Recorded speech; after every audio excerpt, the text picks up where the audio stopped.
આવી રીતે માટી દબાવવાની ને હા દબાવા વાર કરવામાં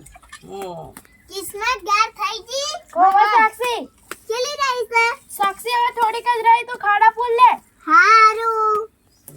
અને તો મિત્ર અત્યારે મને લેવાનું કામ ચાલુ છે જો આ મારા દાદીનું સાપરું છે મિત્ર જો અત્યારે અમે લેપે છે મારા દાદી ખુરશીમાં બેઠા છે જો મિત્ર અને હું માથે પહેરશું કિસ્મત એવા ગારે કરે છે અને મિત્રો અમે બેસના શાંતિ જ લેપે છે અને હા મિત્રો જો પેલો સાક્ષી આ લેપવાનું કોણે કહ્યું તમને મારા દાદી લેપવાનું શું કહેતો દાદી કે સાક્ષી બેટા તમે તઈને દીકરીઓ લેપી રાખો તમે લેપી અને આ શીખવાડો કોણ તમને મારા દાદી અરે વાહ અરે બહુ સરસ પપ્પા દાદી શીખવાડે છે બહુ સરસ મિત્રો પેલાના ગઈડા છે ને બેસના સોનથી લેતા પલાસ્તર નતું હા, સાચી વાત. મિત્રો હા. મસ્ત ઘર હતો પેલો સાચી વાત માટીનો માટીનો